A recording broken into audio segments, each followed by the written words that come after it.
Ivone do Amaral Pereira. Devassando o invisível. Como se trajam os espíritos. Abre aspas. 13.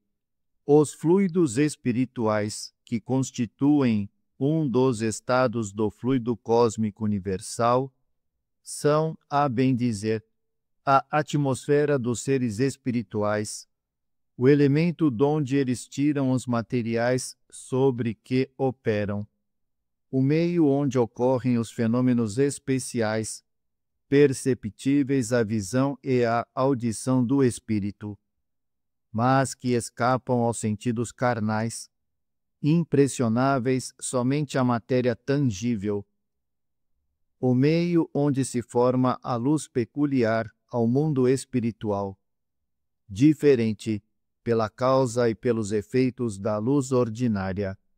Finalmente, o veículo do pensamento como o ar, o é do som. 14. Os espíritos atuam sobre os fluidos espirituais, não manipulando-os como os homens manipulam os gases, mas empregando o pensamento e a vontade. Para os espíritos, o pensamento e a vontade são o que é a mão para o homem.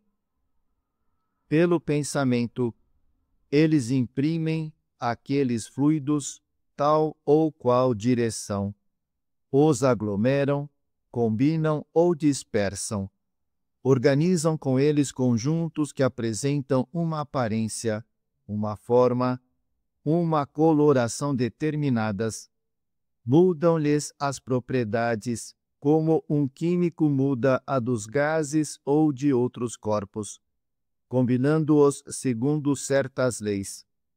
É a grande oficina ou laboratório da vida espiritual. Fecha aspas. Allan Kardec, A Gênese, capítulo 14, Os Fluidos, itens 13 e 14. Quando Joana d'Arc, a donzela de Orleans, era submetida a um daqueles terríveis interrogatórios que a história registrou, no curso do processo da sua condenação, movida pela chamada Santa Inquisição, na França, um dos seus mais encarniçados verdugos ou juízes, justamente o bispo de Beauvais, fez-lhe esta pergunta ardilosa, tentando confundi-la.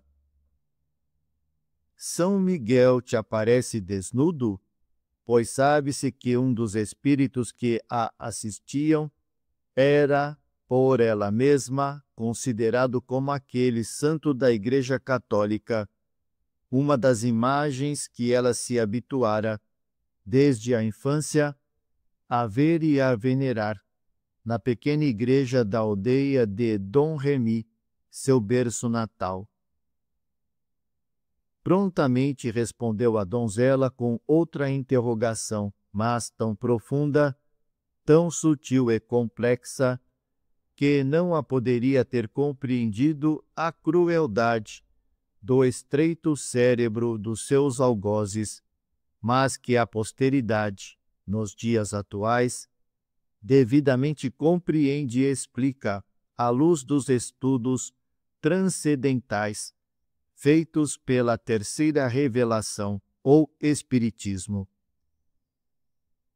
Pensas que Deus não tem com que vesti-lo? Respondeu Joana. Sim, Deus, o Criador onipotente, o artista inimitável, Senhor da beleza suprema, possui espalhados pela sua criação infinita, até dentro das próprias possibilidades psíquicas vibratórias, mentais, de seus filhos, os elementos e as energias que lhes permitem ataviar-se, uma vez desencarnados, consoante os seus próprios gostos artísticos ou simplesmente práticos, tais quais os encarnados.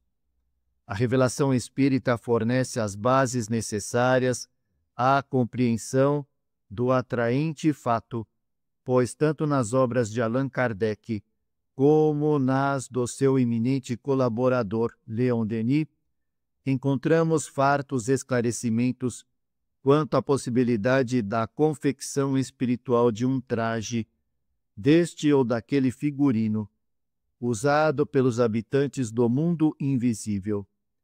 Citaremos alguns desses trechos esclarecedores apenas, visto ser impossível citar todos eles, dada a variedade do que poderemos a respeito encontrar. Além dos itens de A Gênese, citamos acima, leremos ainda no terceiro do mesmo capítulo. Abre aspas. 3. No estado de eterização, o fluido cósmico não é uniforme, sem deixar de ser etéreo. Sofre modificações tão variadas em gênero e mais numerosas talvez do que no estado de matéria tangível. Essas modificações constituem fluidos distintos que, embora procedentes do mesmo princípio, são dotados de propriedades especiais e dão lugar aos fenômenos peculiares ao mundo invisível. Dentro da relatividade de tudo, esses fluidos têm para os espíritos, que também são fluídicos, uma aparência tão material quanto a dos objetos tangíveis para os encarnados. E são para eles o que são para nós as substâncias do mundo terrestre. Eles os elaboram e combinam para produzirem determinados efeitos, como o fazem os homens com os seus materiais, ainda que por processos diferentes. Fecha aspas. No capítulo 8 da segunda parte de O Livro dos Médiuns, do Laboratório do Mundo Invisível, existe longa e substanciosa revelação da força criadora dos espíritos desencarnados, os quais, utilizando-se da matéria própria do invisível, ou seja, do fluido cósmico que enche os espaços sem fim, a este manejam de sorte a construírem o que bem desejarem, com o poder que o pensamento e a vontade lhes concedem. O assunto das citadas revelações se refere a uma aparição masculina que trazia nas mãos uma caixa de rapé, dentre a copiosa contribuição, que servirá de base para a nossa exposição. Destacaremos os trechos seguintes das perguntas feitas por Allan Kardec e das respostas fornecidas pelo Espírito São Luís, um dos iluminados reveladores dos códigos do Espiritismo, no item 128. Abre aspas. Terceira. Dizes que era uma aparência, mas uma aparência nada tem de real. É como uma ilusão de ótica. Desejáramos saber se aquela caixa de rapé era apenas uma imagem sem realidade ou se nela havia alguma coisa de material. Certamente, é com o auxílio deste princípio material que o perispírito toma a aparência de vestuários, semelhantes ao que o espírito usava quando vivo. Fecha aspas. Segue-se o comentário de Allan Kardec, elucidativo e oportuno, para o qual remetemos o leitor, e depois encontraremos o prosseguimento da lição com a nova pergunta do codificador. Abre aspas. Quarta.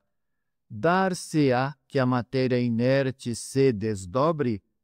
Ou que haja no mundo invisível uma matéria essencial, capaz de tomar a forma dos objetos que vemos? Numa palavra, terão estes um duplo etéreo no mundo invisível, como os homens são nele representados pelos espíritos? Não é assim que as coisas se passam. Sobre os elementos materiais disseminados por todos os pontos do espaço, na vossa atmosfera, têm os espíritos um poder que estais longe de suspeitar. Podem, pois, eles concentrar a sua vontade, esses elementos, e dar-lhes a forma aparente que corresponda à dos objetos materiais. Quinta, formulo novamente a questão de modo categórico a fim de evitar todo e qualquer equívoco. São alguma coisa as vestes de que os espíritos se cobrem?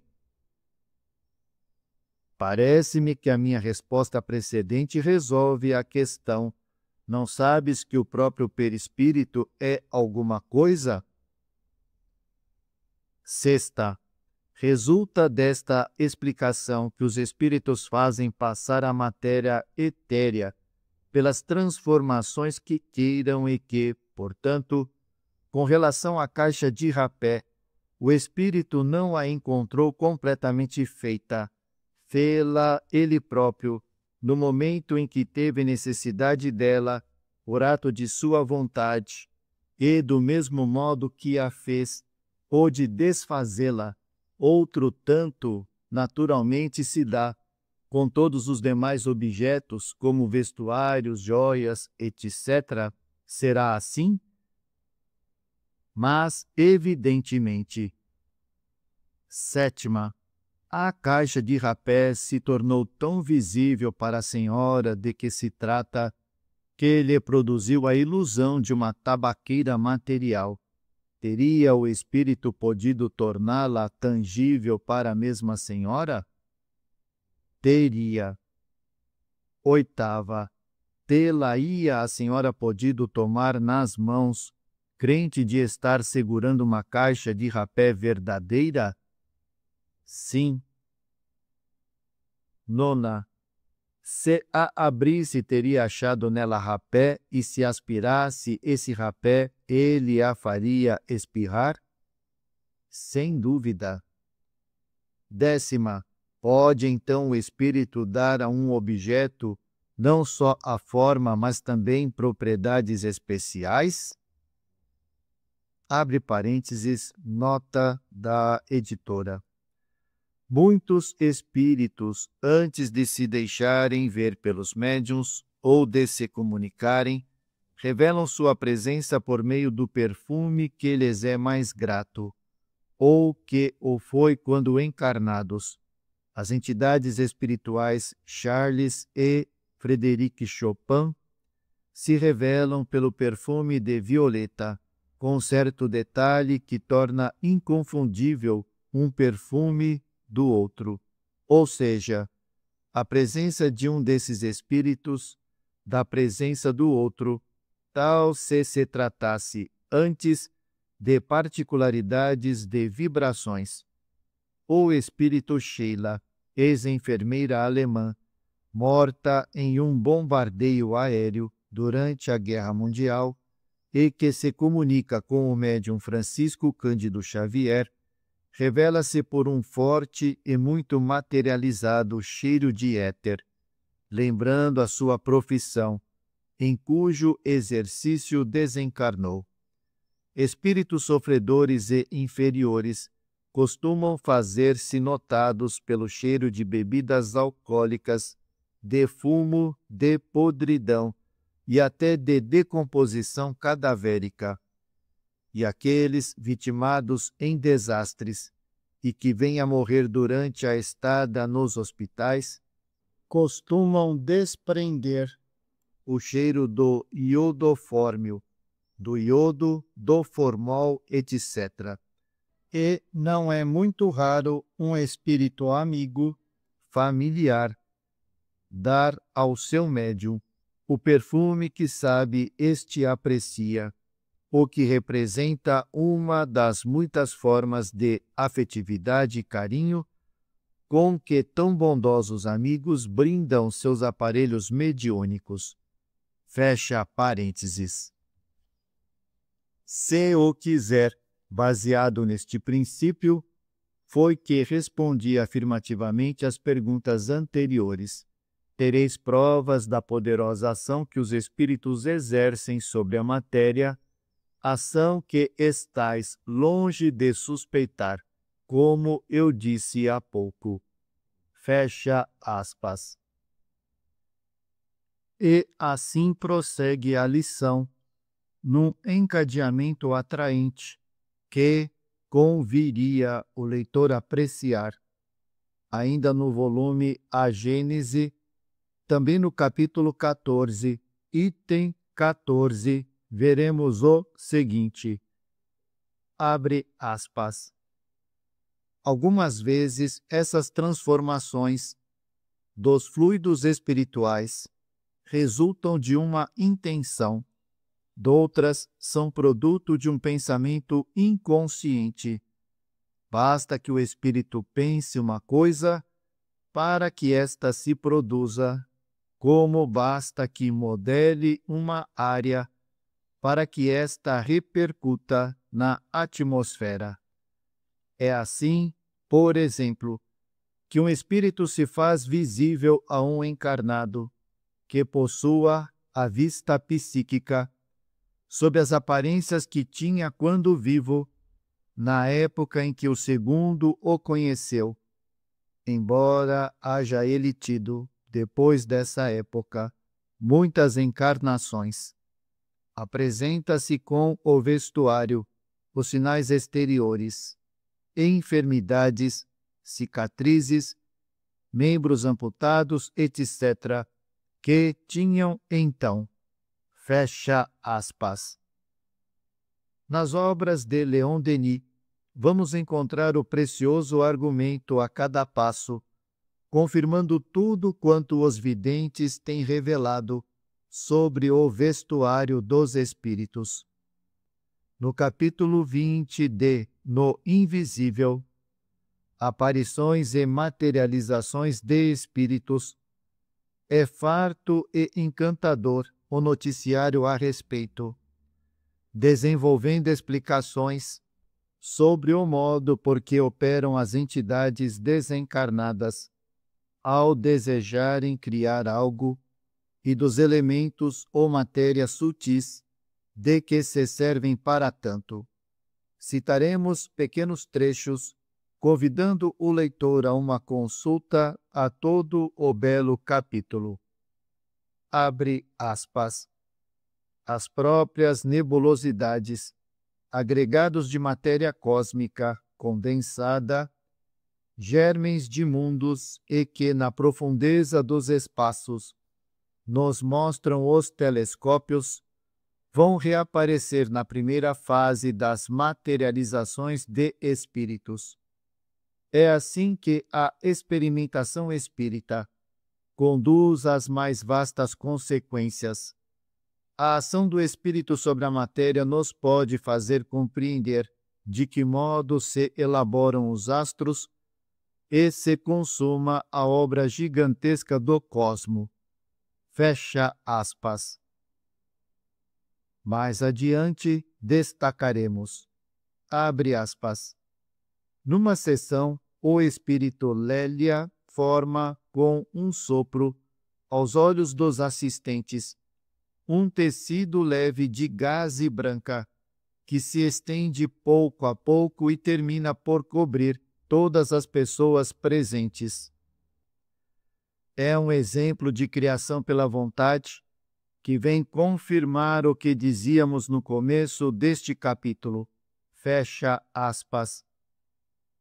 E mais além ainda, abre aspas, não somente o espírito domina os elementos sutis da matéria, de modo a impressionar a placa sensível e os órgãos dos videntes, mas nas aparições visíveis para todos pode ainda produzir, pela ação da vontade, as formas que revestiu e os trajes que usou na terra, e que lhe permitem fazer-se reconhecer. Esse é, Com efeito, o objetivo essencial de tais manifestações. Daí as roupagens, vestes, armas e acessórios com que se apresentam as aparições. Recordemos também o caso de Emma Hardinge, assinalado pelo Sr. Colville. Apareceu ela com o vestido de rainha das fadas que trouxera muito tempo antes em sua mocidade. Nesse caso, como em alguns outros, a aparição parece não ser mais que simples imagem mental exteriorizada pelo espírito, e que adquire bastante consistência material para ser percebida pelos sentidos. Fecha aspas. Na excelente obra O Problema do Ser, do Destino e da Dor, terceira parte, capítulo 20, A Vontade, também de Leon Denis, encontraremos este pequeno trecho, além de outros favoráveis à nossa tese e que seria fastidioso citar. Abre aspas. Em todos os domínios da observação, achamos a prova de que a vontade impressiona a matéria e pode submetê-la a seus desígnios. Esta lei manifesta-se com mais intensidade ainda no campo da vida invisível, e em virtude das mesmas regras que os espíritos criam as formas e os atributos que nos permitem reconhecê-los nas sessões de materialização. Ora, assim sendo, sentindo-nos à vontade sobre tão sólidas bases para descrever o que desejamos, não recorreremos aqui a Ernesto Bozano, nem a William Crookes ou Aksakov, embora certos de que também em suas obras encontraríamos elementos que confirmariam o que conosco se tem passado no decurso de nossas atividades mediúnicas. Durante as numerosas ocasiões em que, como vidente, temos observado entidades desencarnadas, quer em nosso estado normal, quer quando nos ha sido possível penetrar o mundo invisível, levada em corpo espiritual, perispírito, pelos guias e instrutores que nos deferem essa honra, grande número de espíritos temos visto, e até com eles convivido, se, deste modo, nos podemos expressar, de variada gradação moral e intelectual, e apenas uma vez nos recordamos de ter percebido um inteiramente desnudo. Contrariamente, o que temos presenciado nos confere o direito de categoricamente afirmar que, sim, os espíritos se trajam e modificam a aparência das vestes que usam conforme lhes apraz, exclusão feita de alguns muitos inferiores e criminosos, geralmente obsessores da mais ínfima espécie, cuja mente não possui vibrações à altura de efetuar admirável operação plástica requerida. Por isso mesmo, a aparência destes últimos costuma ser chocante para o vidente, pela fealdade, ou simplesmente pela miséria, pois se apresentam cobertos de andrajos e farrapos, como que empapados de lama, ou embuçados em longos sudários negros, ou com mantos ou capas que lhes envolvem os ombros e a cabeça, e, não raro, mascarados por um saco negro enfiado na cabeça, com duas aberturas à altura dos olhos, tais os antigos verdugos da Inquisição, uniformizados para operações nas salas de suplícios, de que nos dão conhecimento as gravuras antigas. Longos chapéus costumam trazer também, assim como botas de cano alto, conquanto muito difícil seja ao médium distinguir-lhes os pés. Tais espíritos procuram, frequentemente, esconder o rosto e insultam rudemente o médium, se este os surpreende com a visão. Certamente que o instrumento mediúnico, diante de uma aparição dessa categoria, precisará estar de posse de toda a tranquilidade fornecida pela fé e pela confiança, adquiridas por meio do exercício mediúnico, a fim de se não deixar envolver pelas faixas daninhas expelidas pela entidade, cuja presença, se tornar constante, poderá produzir a um médium pouco experimentado desequilíbrios graves e até mesmo a obsessão. A prece será sempre a melhor defesa contra essa espécie de habitantes do mundo invisível. Se a prece for feita com necessária confiança, levando o médium a se harmonizar com as vibrações superiores do além, geralmente tais entidades se afastam com rapidez, apavoradas e contrafeitas. Tais aparições, no entanto, não são frequentes, parecendo-nos mesmo que as que temos surpreendido somente nos foram permitidas sob a direção dos nossos instrutores espirituais, para a necessária observação e estudo. Raramente aceitam elas uma conversação doutrinária. Cremos que somente a reencarnação, num trabalho de educação pela dor dos aprendizados pungentes, terá eficiência no seu soerguimento moral.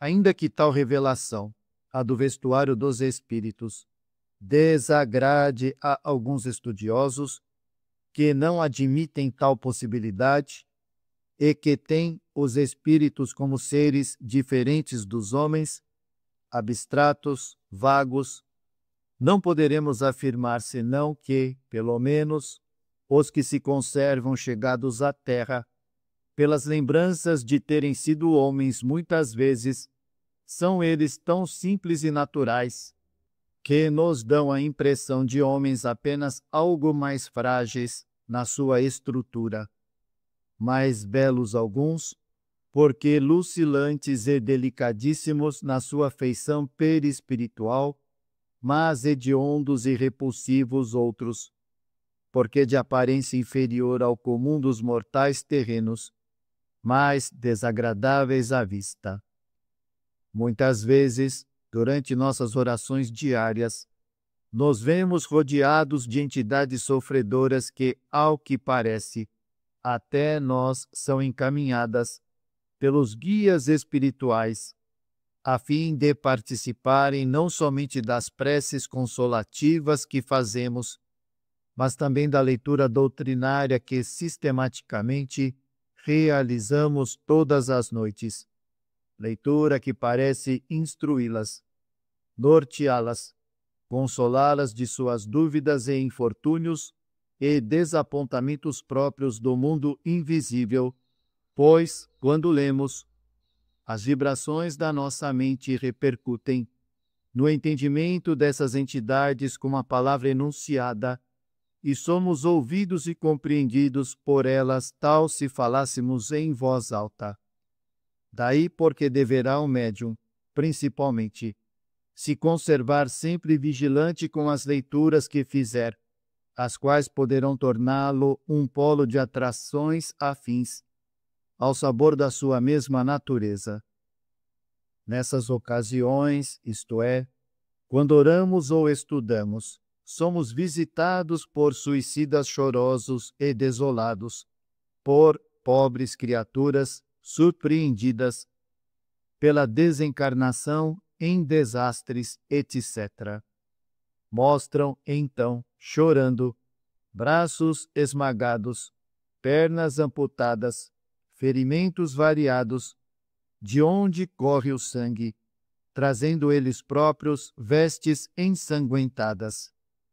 Suicidas se apresentam contorcendo-se em dores ocasionadas pelo envenenamento ou asfixiados pelo enforcamento, e um mundo extenso de dores e desolações se delineia à nossa visão. Muitos desses se têm reanimado com as páginas do capítulo 6 de O Evangelho segundo o Espiritismo, de Allan Kardec, o Cristo Consolador.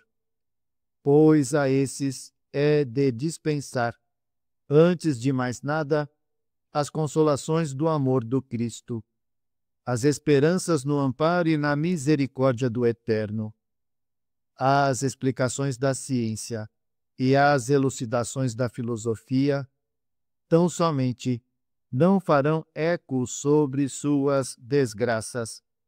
Serão necessários o Evangelho e a prece para fortalecê-los e serená-los na confiança de um socorro celeste para depois, então, adquirirem a compreensão da filosofia e as provas irrefutáveis da ciência.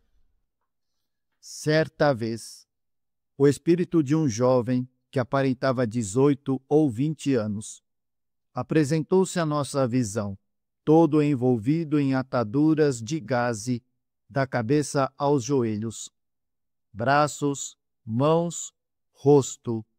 Chorava, e um cheiro forte de iodofórmio anunciou sua presença antes mesmo da materialização. Compreendemos que seu trespasse se efetivara por uma explosão e que falecera no hospital, pois o panorama dos acontecimentos relacionados com a desencarnação da entidade comunicante, ou mesmo passagens de seu drama íntimo, são revelados ao médium por meio das suas próprias irradiações ou de sua aura, o que produz intuições quase instantâneas, espécie de conversação telepática ou vibratória, que desvenda as cenas e enseja esclarecimentos para o que se há de tentar, a fim de minorar a sua aflição. Como sempre, em presença desse espírito, procuramos fazer leitura amena e esclarecedora, convidando-o a ouvi-la, o que fez com grande respeito e atenção. Oramos juntos e conversamos depois, embora ligeiramente, e tivemos a satisfação de vê-lo sorrir e agradecer ao se afastar. Nenhuma conquista humana, nenhum prazer ou alegria deste mundo se poderá comparar à felicidade de um médium que já se viu envolvido em tarefa desse gênero. O consolo que ele próprio recebe se sofre, a doçura inefável de que se sente invadir ao verificar que conseguiu auxiliar um desses pequeninos a quem Jesus ama e recomenda, ultrapassa todas as venturas e triunfos terrenos. É como se ele próprio, o instrumento mediúnico, houvesse mergulhado em vibrações celestes, por meio das lágrimas do sofredor do invisível, as quais procurou enxugar. Evidentemente que um serviço dessa natureza, realizado por um médium desacompanhado de colaboradores, nem será de fácil realização, nem será encetado levianamente. Será antes espontâneo, provocado e dirigido tão somente pelos instrutores espirituais.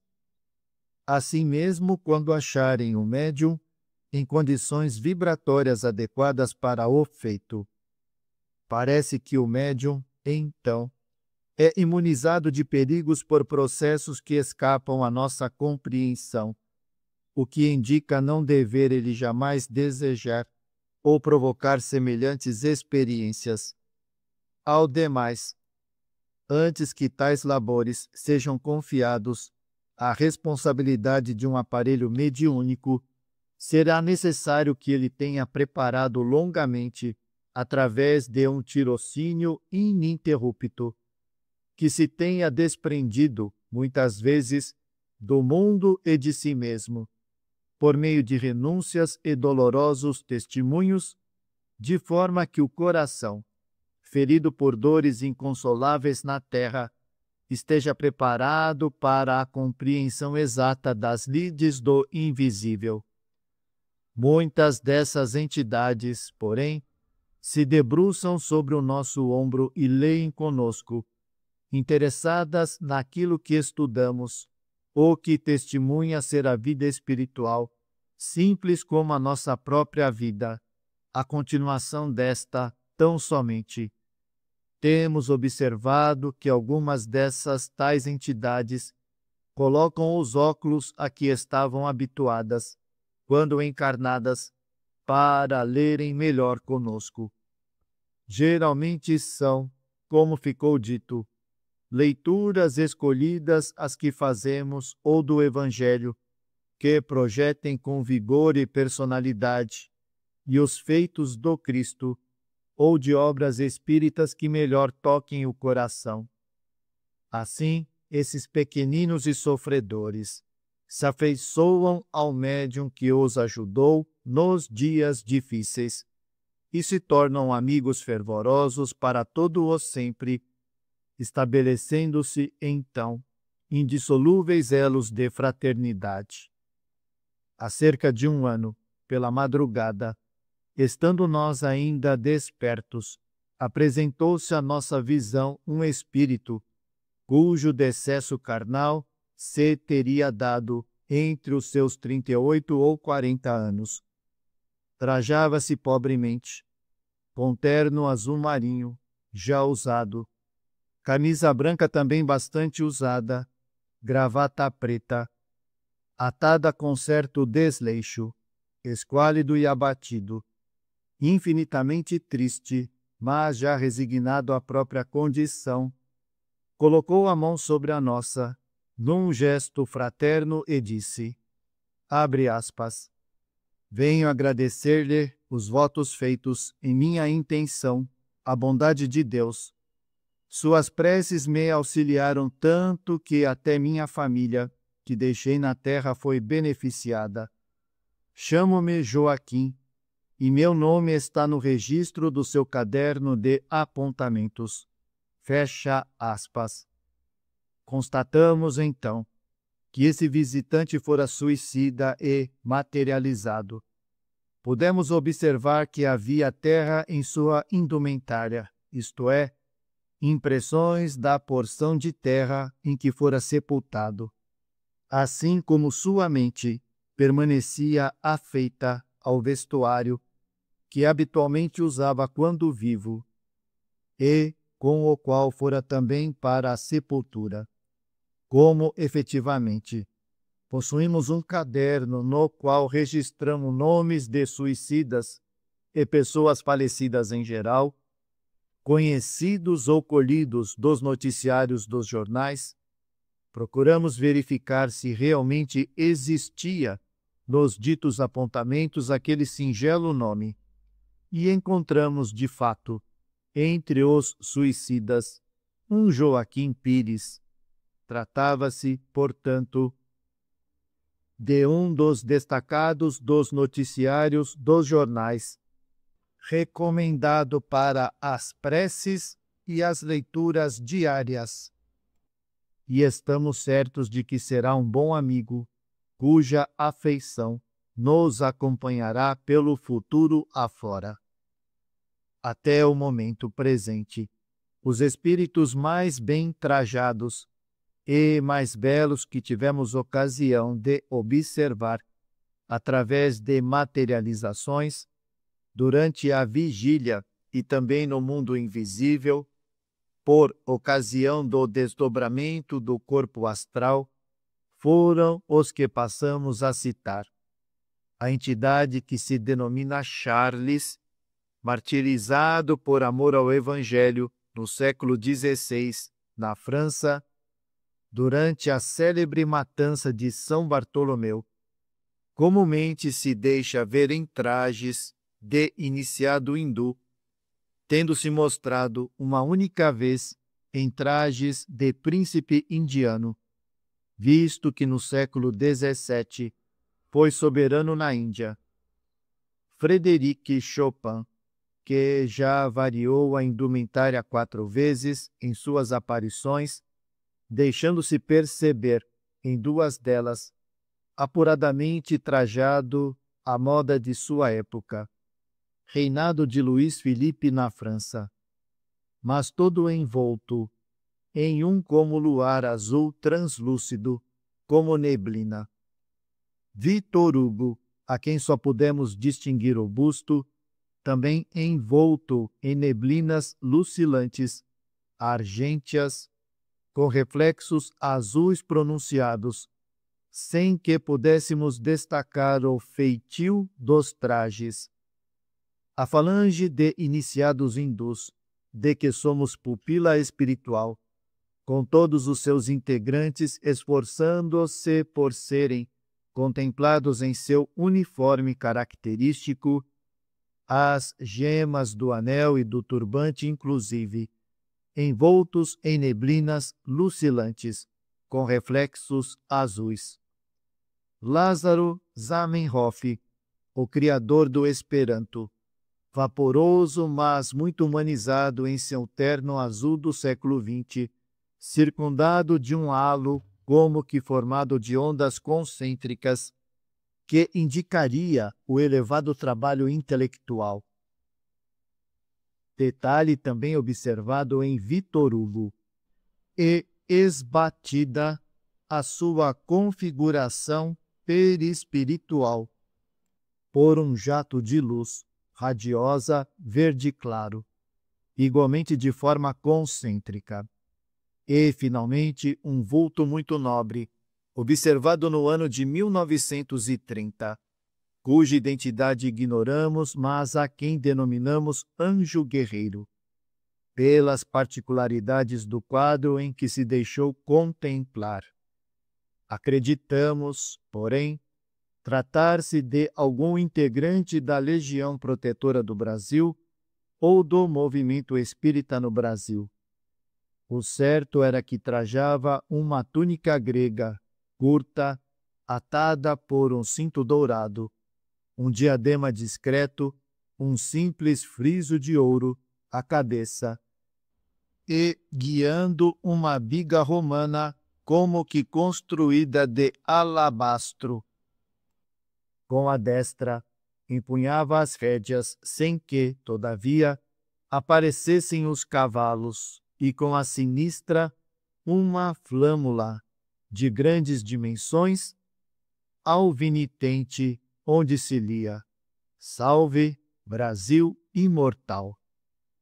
Estampava-se visivelmente nessa entidade, assim materializada, o tipo oriental ou árabe, evocando também o tipo brasileiro muito conhecido no estado de Goiás.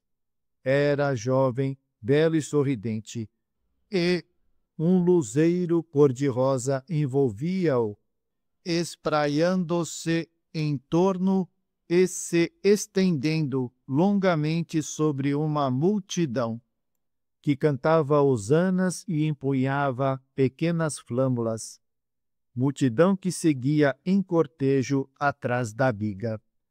Não nos estenderemos em particularidades quanto a essa visão, por não julgá-la interessante para estas páginas.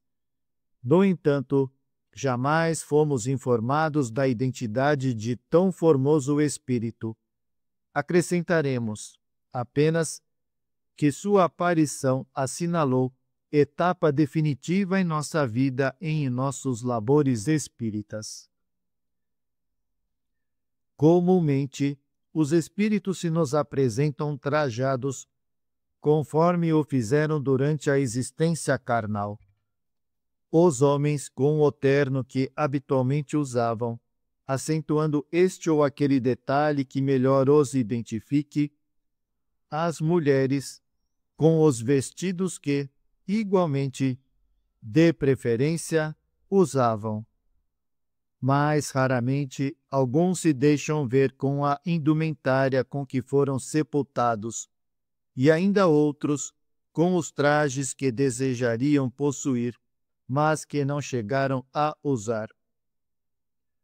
2 meses após o falecimento de nossa mãe, nós e mais 3 pessoas da família vimos-la assistindo a uma reunião de preces em sua intenção, trajando um costume de gabardine azul marinho, com cachecol de seda quadriculada branca e preta, vestes por ela preferidas para as viagens que fazia em visita aos filhos nos últimos meses que viveu.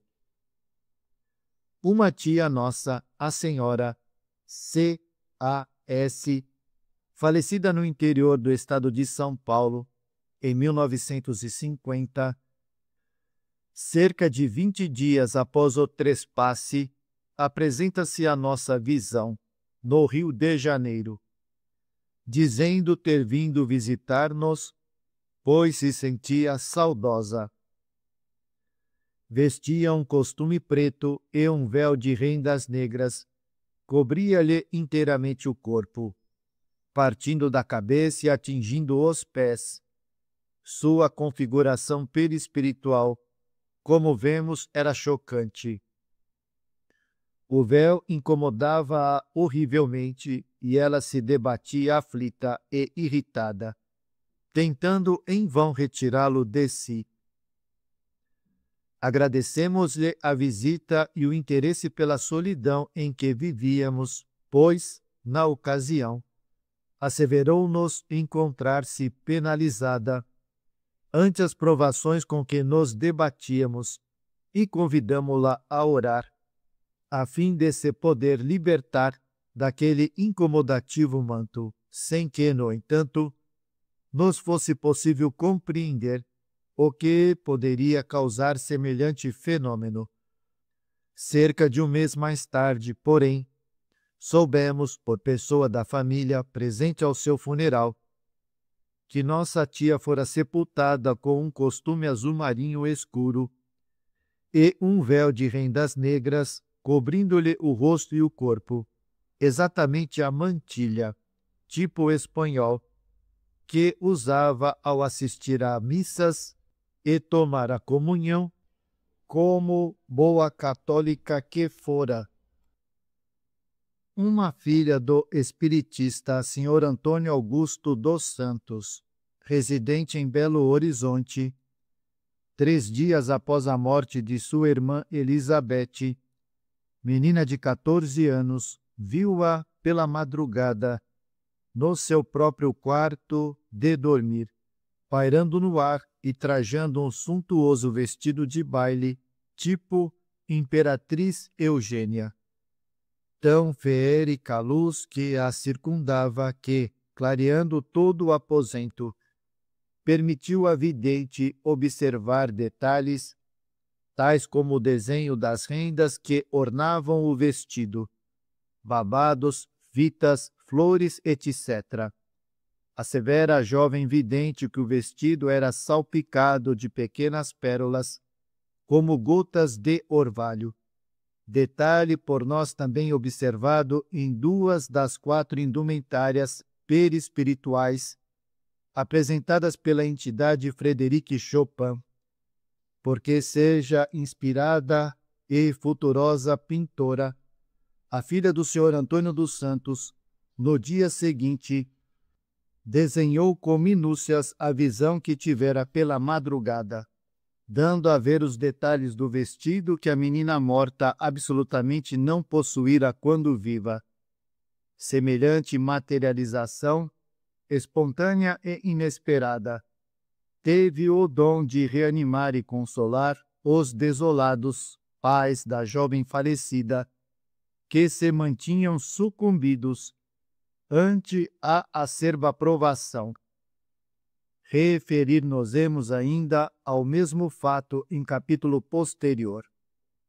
De outro modo, espíritos plenamente espiritualizados como Adolfo Bezerra de Menezes e Bittencourt Sampaio foram por nós distinguidos envergando longa túnica vaporosa, nívea, cintilante, levemente esbatida de azul.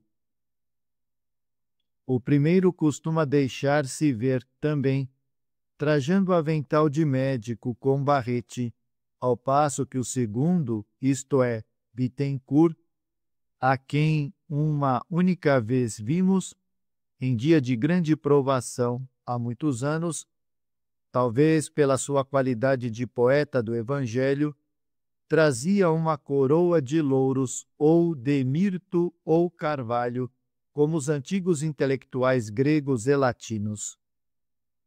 Alguns adeptos do espiritismo, talvez demasiadamente ortodoxos, talvez pouco observadores, dogmatizando um ensino que, sabemos, ainda não foi completamente revelado, pois o próprio codificador afirmou seria evolutivo. Alguns adeptos, dizemos, combatem tais relatórios mediúnicos, afirmando que assim não deverá ser, porque espíritos não precisam vestir-se. Ora, se os próprios espíritos afirmaram a Allan Kardec que o perispírito é semimaterial, que é a forma, o modelo no qual se esboça o corpo carnal e, portanto, é um corpo, seria o caso de relembrarmos a impertinência astuciosa do Sr. Beovaes para com a donzela de Orleans. São Miguel te aparece desnudo, ou seja, eles, os espíritos, com os seus perispíritos semimateriais, como são e, portanto, tratando-se de um corpo, aparecerão desnudos aos médiuns?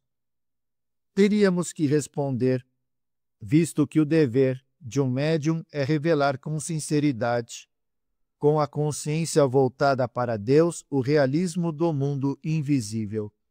Sim, há espíritos desencarnados, aqueles que foram homens ou mulheres de baixa condição moral, que se arrastaram em existências consagradas aos excessos carnais, à devassidão dos costumes, que podem, com efeito, aparecer desnudos aos médiuns, revelando mesmo em cenas degradantes que lhes foram habituais no estado humano a degradação mental em que ainda permanecem. E o vidente, cujo compromisso é exatamente esse, de se tornar intermediário entre os dois planos da vida, há de contemplar e revelar, embora estarrecido e contrafeito, o realismo que seus instrutores espirituais lhe permitem surpreender no além-túmulo, para satisfazer aqueles que desejarem informações sobre o palpitante assunto. Todavia, o comum é se apresentarem os desencarnados sob as aparências que mais lhes agradem. Os fatos mais antigos aí estão, espalhados pelos séculos, atestando que, seja de fluido cósmico universal, de éter sublimado ou de fluido espiritual, de matérias quintessenciadas, de gases ou de vaporizações, ou simplesmente como decorrência de força mental projetada sobre as fibras suprassensíveis do perispírito, o certo é que a maioria dos habitantes do além se deixa ver, com roupagens que variam do belo esplendoroso ao miserável e ao horrível. Também os médiuns espíritas supunham que os desencarnados não se vestissem, mas diante do que a própria visão constata, que deverão eles afirmar, senão o que lhes dão a ver do mundo invisível? Isto é, que veem os espíritos trajados de vários modelos, e que isso é o comum no plano espiritual, e, por vezes, até muito artística e suntuosamente trajados? Lembremo-nos, então, da admirável resposta de Joana d'Arc aos seus juízes, tratando de São Miguel, compreendendo que ela, há 5 séculos, não ignorava o que hoje a doutrina espírita expõe. Pensas que Deus não tem com que vesti-lo? Ou seja, sim, os espíritos podem vestir-se, servindo-se dos ricos elementos esparsos pelo universo, aos quais acionam voluntária ou insensivelmente, valendo-se das forças do pensamento e da própria vontade. Ora, de tudo o que acabamos de observar, e atentos ao que expõe Allan Kardec, Leon Denis, Ernesto Bozano, William Crookes e outros, bem ao que os próprios desencarnados são incansáveis em confirmar, extrairemos as seguintes deduções.